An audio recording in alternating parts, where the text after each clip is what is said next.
Hello and welcome to Northwest Indian News. I'm Carissa Peapud Ramsey, a Tulalip tribal member. A controversy is growing in the Northwest over proposed coal train routes. Concerns over coal include the adverse effects to local economies, public health, marine life, and community impacts. Nowhere is opposition to coal trains stronger than on the Lummi Reservation, where a protest was recently held. NWIN's Sherry Macy brings us the story. We are here at a site known on the historic register as 45WH1. But to the people of the Lummi Nation, this is a sacred land that contains ancient burial grounds. This land is also the proposed building site of a massive coal port that will be one of the largest coal export facilities on the West Coast. Concerns about the increase in coal exports and its potential effects to our precious coastal resources have brought native and non-native fishermen together through a shared interest. Wherever there is places like this, you can be assured that our ancestors are resting in peace there. And I hope that those in power will hear the message loud and clear. No more. No more development.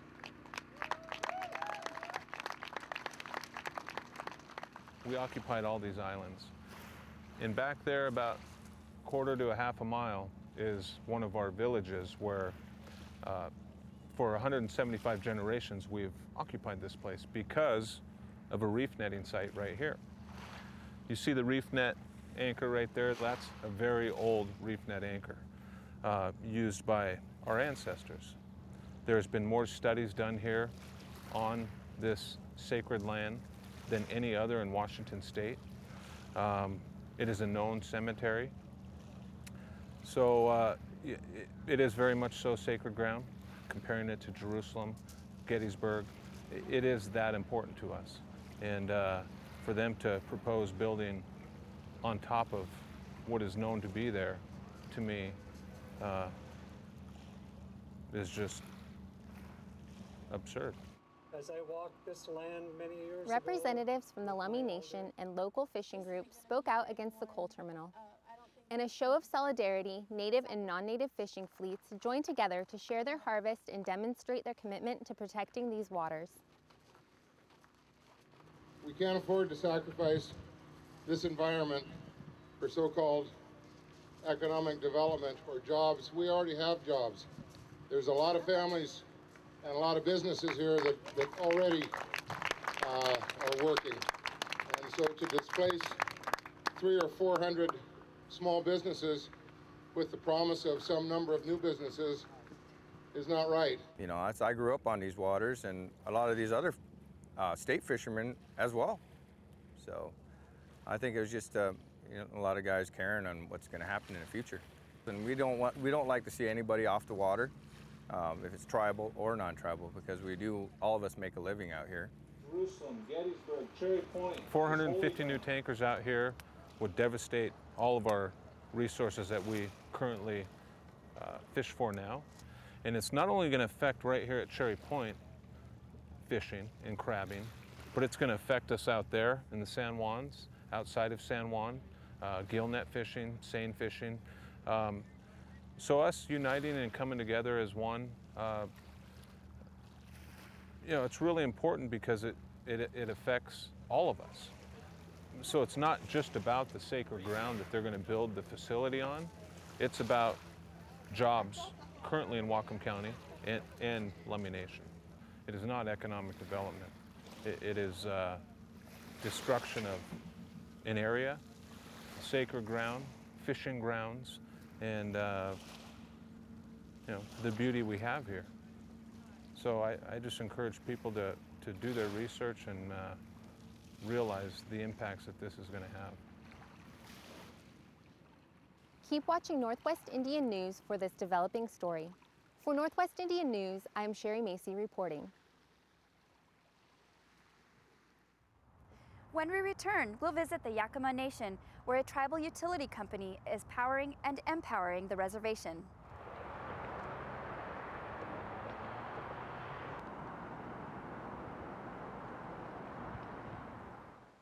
We can build out. We're not limited by the boundary reservation. When other communities can see the service we can provide at a reduced rate, I don't see why they wouldn't be our customer.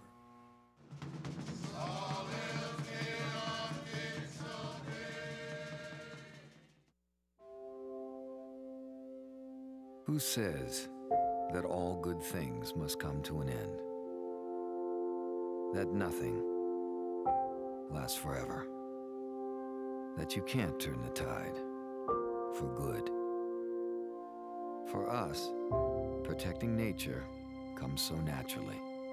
We're the tribes in Western Washington, stewards, and have been for centuries to come. Washington's Indian tribes are investing in education. In Auburn, the Muckleshoot tribe just opened a new state-of-the-art $40 million school for up to 500 students in grades K through 12. The tribe has made an investment in the Muckleshoot people, not just into facilities, but into the people to gain an education. We want our children to be able to succeed in life. We want them to be able to compete with anyone in the world and achieve whatever they need to in their lives.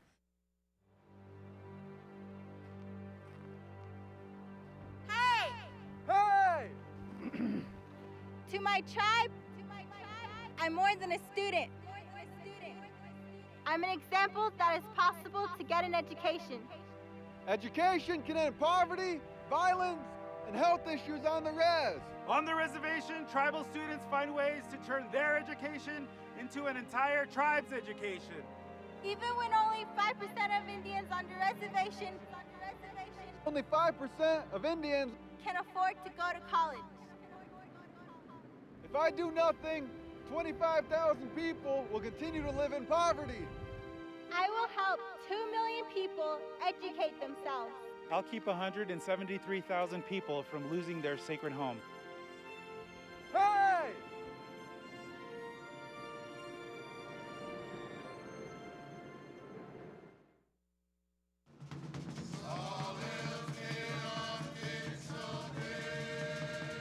Welcome back to Northwest Indian News.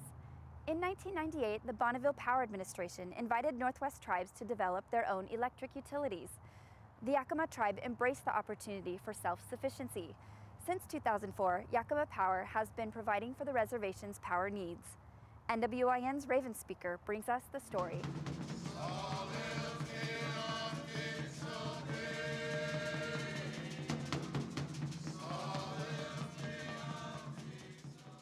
10 years ago, the Yakima Nation sent millions of dollars off the reservation to provide electricity for its people. Today, that money stays right here, fueling a boom in the economy and lifting the skill level of its people. I think it gives back a lot of pride of ownership to the Yakima tribal members. After all, this is their reservation. They have a right to regulate and govern this reservation. Yakima Power is one of those vehicles that they could utilize to regulate this reservation. It gives them a lot of pride to know that they own a corporation that is providing a essential service. If you look at our community, the demographic of it, working class, average wage here is $10 an hour. Anywhere we can save them money, that's our job. With this Yakima Power, if I can drop your utility rate 33%, wouldn't you be up for that? Yakima Power acquires electricity from the Bonneville Power Administration, distributing and reselling it to the community at a reduced cost. The tribe also generates their own hydroelectric energy from irrigation canals called drops, where an underground pipe carries water to power generating turbines. There are still other drops on the irrigation project that we're looking at and we're looking to develop, and one is Drop 4. And Drop 4 has about the potential to do 1 megawatt worth of power, which is about 600-700 homes worth of power annually. We continually pay for these commodities, if you will. We pay the outside world. We pay the non-Indian. Why don't we pay ourselves for those resources? You paid for electricity, you got electricity, and that's it. There is no other benefit. With Yakima Power, you paid for electricity, you have a say in how we operate. You have a say in what direction we go. We provide savings, we provide jobs, we provide all kinds of things for this tribe. Linemen are rapidly acquiring new skills through education and training programs. Their can-do attitude is spreading to other parts of the reservation. Yakima Power's assistance, was invaluable to us because we were able to get the hatchery up and running in a very short period of time. And within a year, we already had fish on site at the facility. In addition to repurposing existing infrastructure on the reservation, Yakima Power is building new lines and transformers, creating the network they need to service their customers. Expanding the utility beyond the initial startup of 2006 was really difficult because in 2006, I didn't have any linemen. Now that we have a crew, now that we have trucks, now that we have a warehouse, we've been building about 6 miles of line every single year. We can build out. We're not limited by the boundary reservation. When other communities can see the service we can provide at a reduced rate, I don't see why they wouldn't be our customer. The perseverance is what's really important, and in order to acquire that perseverance, you have to get a dedicated group of people that believe in what they're doing. And we've experienced that with Yakima Power. We have somewhere in the neighborhood of 80 to 90% Yakima tribal membership employment. Those people are dedicated to what they're doing. And again, it's a show and exercise of sovereignty, that we have the authority and the power to do that, and we're going to carry out that authority. It takes some time, it takes a little bit of money, but given those put together, we'll eventually accomplish those things. Yakima Power recently entered into an alliance with a tribally owned internet service provider, allowing both companies to double their capacity and share in one another's areas of expertise. For Northwest Indian News, I'm your friendly neighborhood Raven speaker saying, Dimagignitzen. Next, we'll visit the Oregon coast for a traditional lamprey harvest. So when we show up to the falls, we can almost immediately see lamprey hanging on the rocks. And so we have one little area that has a little pool about halfway down the falls that we go to. Lamprey like to congregate that. They prefer areas of least velocity when they're negotiating a structure. And so anywhere the water's trickling over the falls, you're typically going to find some lamprey there. That story and more on this episode of Northwest Indian News.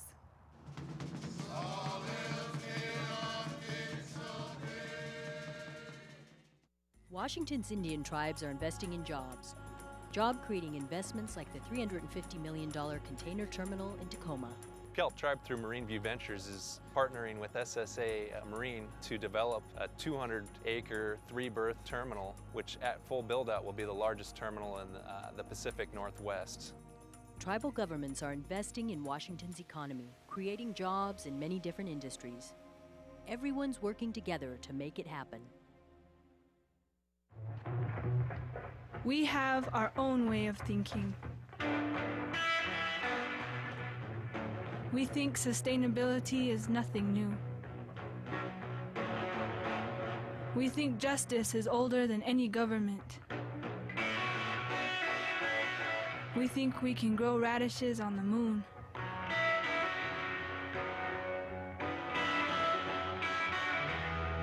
We think the war against diabetes is fought on the basketball court. We think the same berries we pick today should be here for another 7 generations.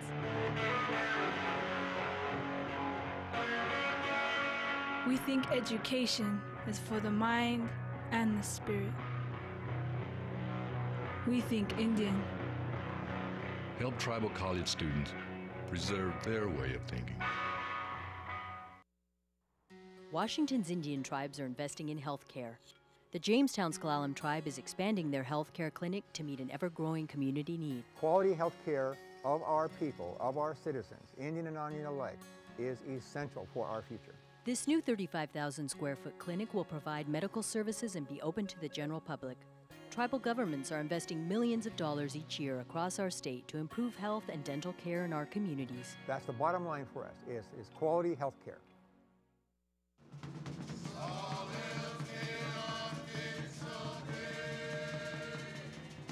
Lamprey harvests were once quite common among the tribes of the Columbia Basin.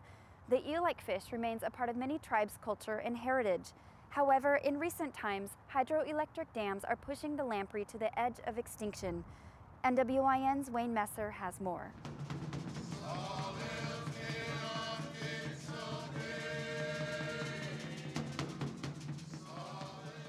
Pacific lamprey have inhabited the rivers, streams, and coastal waters for 350 million years. However, their numbers have declined sharply in the past few decades. The Confederated Tribes of the Umatilla Indian Reservation, who harvest the lamprey for traditional purposes, are working hard to restore them to self-sustaining levels. The harvest of lamprey usually occurs around June and July each year, Willamette Falls. We really watch the flows that coming over the falls, and when flows reach around 12,000 CFS, it's pretty safe to be able to access the falls and be able to harvest lamprey. The falls is just a magnificent place. It's the last stronghold for us to be able to get fish in any kind of numbers that we can bring back to the tribes. So when we show up to the falls, we can almost immediately see lamprey hanging on the rocks. And so we have one little area that has a little pool about halfway down the falls that we go to. Lamprey like to congregate that. They prefer areas of least velocity when they're negotiating a structure. And so anywhere the water's trickling over the falls, you're typically going to find some lamprey there. The lamprey are very slick to hold on to, and so we use cotton gloves on our hands. We set up nets right below that pool there on the falls, and we just get in with the fish and start harvesting them, putting them into gunny sacks, putting them into nets. And from there, the fish are taken down back to the landing where we launched from, and they're bled at that site to make a better quality fish, and they're put on ice and ready for distribution after that. This tribe has adopted the policy that, we are responsible for protecting our first foods. The water, the salmon, the big game, the roots, the berries, and the water again are all part of that. And underneath some of those, such as the salmon, is our lamprey. Very much a part of our culture, our traditions, and our way of life. They give us eels, maybe about 12 little eels. That's about all we're allowed because they can't catch as many as they used to. So we kind of look forward to that. Freshly caught lamprey are prepared and cooked for elders at a weekly traditional foods dinner at the tribe's senior center. I like to cook them over a barbecue or over an open fire because that way the oil drips off and they're not cooking in their own oil, and it seems to be tastier and nicer. Since we've started it, they seem to really look forward to it. We incorporate our elk and deer meat into, say for instance, our spaghettis and our beef stroganoff. We make some modern meals with traditional foods and traditional meats, and they seem to like it a lot. 10 years ago, a collaborative restoration project was started to better understand the overall lamprey life cycle. And the most recent thing has been that they've engaged in propagating lamprey in the laboratory so we can study the very tiniest early stages of their life. And really, we've had no ability to study that before, so it's brand new research. And, eel isn't going to tell us all of his secrets. These are things we got to go out and figure out. I mean, they're not there. We're supposed to be doing our job, and that's something that the tribes made an agreement with the Creator that, and the eel, that they sacrifice themselves for us, and so we need to make sure that we provide the proper habitat, the proper water quality, all the things that the eel needs to survive. That's our responsibility to do it. And right now, runs are declining, so it really looks like we're not doing our job. The restoration efforts continue, but more research is urgently needed to better understand the Pacific lamprey. They may be vastly underappreciated by the general public, but they do play an important role in the aquatic ecosystem and provide a valuable nutritional and spiritual connection to native culture and heritage. For Northwest Indian News, I'm Wayne Messer. Visit nwin.tv, where you can view every episode of Northwest Indian News on demand. And I hope that those in power will hear the message loud and clear. No more. No more development. You can also watch NWIN and other Native programming at tulaliptv.com. 3, 2, 1, cut away. Coming up next, we'll visit the Squamish tribe for the opening of their new museum.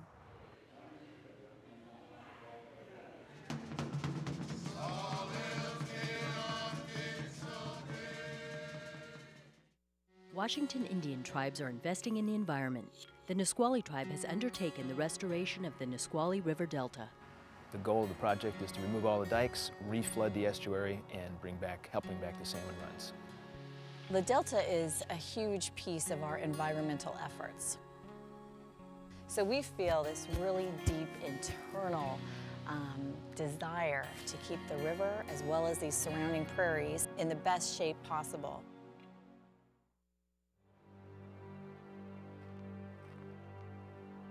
Hey! Hey! To my tribe, I'm more than a student.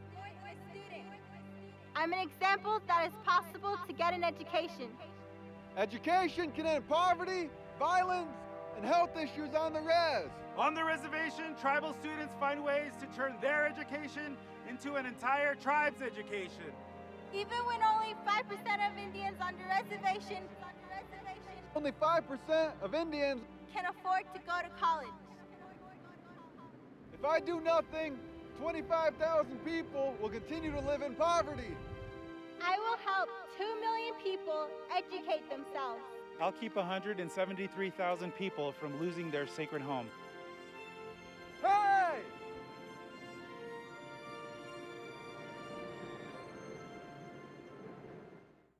Washington's Indian tribes are investing in natural resources. The main goal of the Tulalip Forestry Program is to preserve over half of our reservation in the forestry classification. The Tulalips manage their tribal forest lands, create jobs, and also work with the U.S. Forest Service in our national forests.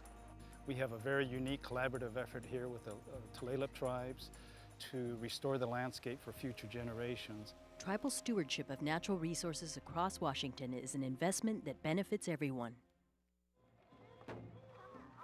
Well, culture is important to the Squamish people because it's an honoring of our ancestral ways and traditions and the ways that have been part of this landscape for thousands of years. So for us, we're honoring our ancestors, and we're also building for our future generations, our youth. You are welcome to come ashore, and yes, our culture is alive. I couldn't be more proud of the Squamish.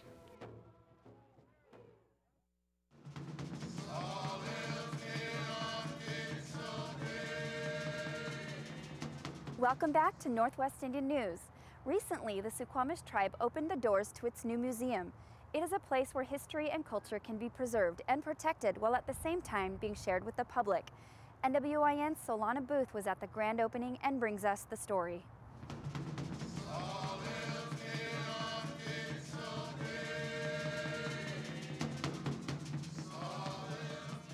In September 2012, Washington tribal, city, and state leaders gathered for the unveiling of the Squamish Museum.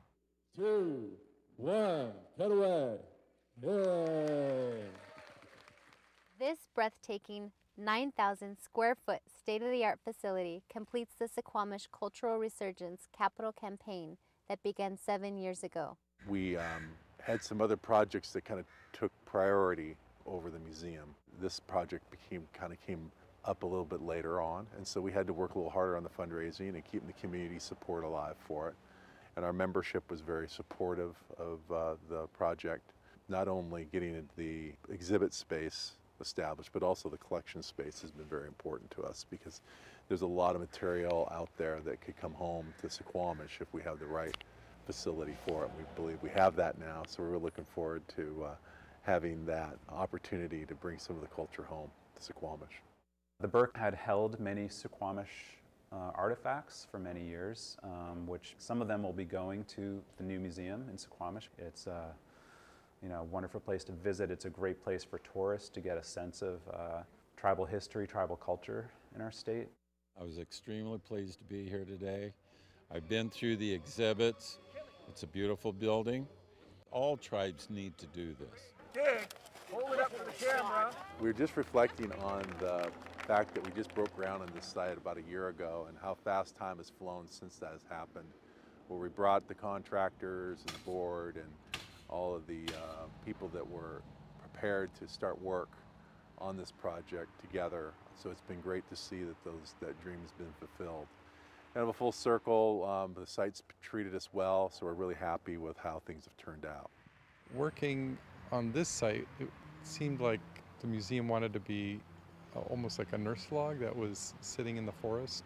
You start to experience the museum and the culture when you hit the boundaries of the site. That from the time you come on the site, there's ethnobotanical plantings, there's aspects that start to key into what you'll see as you come into the museum.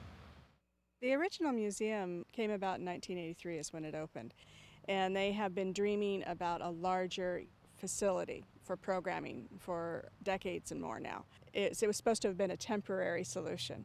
But the museum that opened there in 1983 was award-winning. The Smithsonian declared them the best Native American museum in the nation. They did there what they have done now, and that is think outside the box. Think about a Squamish way of telling a story, not just telling a story.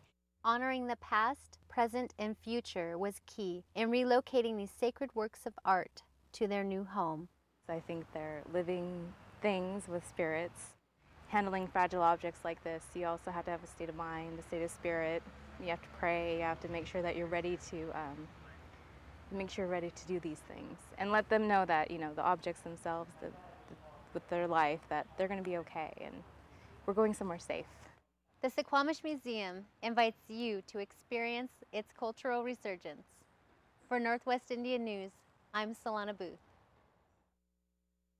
I'm Carissa Peapud-Ramsey, and I hope you've enjoyed the stories we've brought to you today. Thanks for watching, and I will see you next time on Northwest Indian News.